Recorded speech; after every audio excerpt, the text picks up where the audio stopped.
В последние несколько дней интернет взорвала история с акциями компании GameStop. Это сеть оффлайн-магазинов по продаже консолей и видеоигр. Ковид создал серьезное давление на компанию, и она находится на грани банкротства. Акции компании торгуются на бирже, так что акулы с Уолл-стрит решили улучшить момент, чтобы использовать ее предбанкротное состояние, и разместили большие ставки на падение цены ее акций. Получился довольно серьезный перекос. Как при ставках на спорт, когда чемпион выходит на бой с заведомым аутсайдером и все ставят на чемпиона. Поскольку информация по количеству этих ставок является публичной, то некие энтузиасты с Reddit решили собрать сообщество инвесторов-пиратов и выпотрошить крупные хедж-фонды. Они в один день стали синхронно скупать акции компании. Таким образом, их цена начала резко расти. Дело в том, что это совсем не популярные акции, и с учетом плохого состояния компании объемы торгов были совсем незначительными. Так что достаточно было лишь пары тысяч покупателей, чтобы хорошенько двинуть цены. В результате ставки на падение от хедж-фондов стали топливом для дальнейшего роста цены этих акций.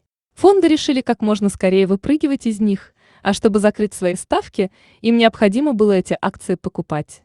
В итоге на третий день компания подорожала на 600%. Тесла тихо курит в сторонке.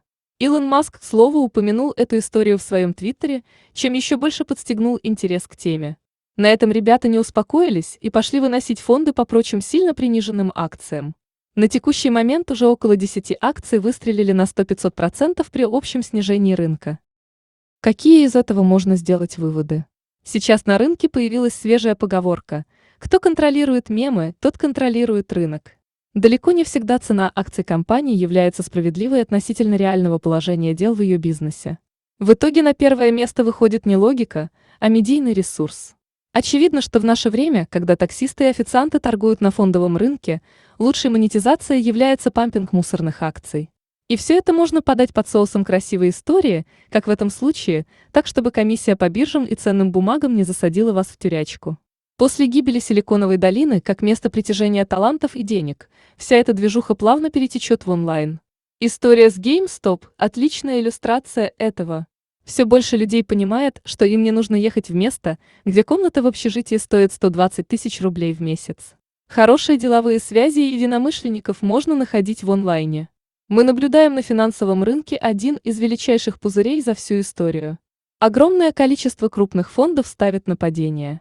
Такие провокации, как GameStop или Tesla, могут быть механизмом по вытряхиванию всего крупника из шортов перед финальным походом наверх и последующим прорывом пузыря.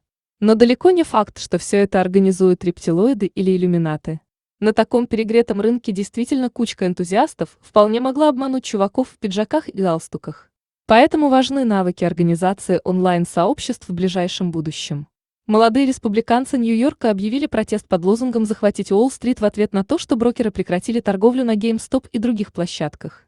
Прекращение закупок акций привело к падению цены, что помогло богатым менеджерам хедж-фондов и нанесло ущерб низшему классу, покупавшему акции. Акция протеста состоится в воскресенье, 31 января. Организаторы призывают людей одеваться тепло. Гэвин Вакс, президент Нью-Йорк Young Republican Club, написал в Твиттер: «Мы устали спасать жирных кошек и хедж-фонды от их собственных ошибок, в то время как они топчут маленького человека за попытку заработать доллар. Это не капитализм». Член Палаты представителей США Александра Окасио-Кортес, сенатор Тед Круз и Дональд Трамп-младший высказались в поддержку GameStop, выступив против брокеров, прекративших торговлю. Илон Маск также призывает продолжать крестовый поход против хедж-фондов, стратегия которых – игра на понижение. Один раз комиссия по биржам и ценным бумагам уже ударила, фигурально выражаясь, этого господина линейкой по причинному месту. Видимо, было мало. В прошлый раз это стоило должности гендиректора Теслы. Интересно, что пропишут теперь этому пациенту. Нынешняя ситуация на Уолл-стрит, в социальных сетях, среди инвесторов и финансистов довольно интересно складывается и происходит отнюдь не просто так. Инсайдеры утверждали, что произойдет смена финансовой системы. Возможно, это ее начало или один из этапов. Не на это ли нам намекает говорящее название компании, с которой все началось? GameStop, то есть игра окончена. В любом случае, у финансистов в США сейчас самая настоящая паника. Спасибо за просмотр. Подписывайтесь на канал, если хотите. Спонсируйте.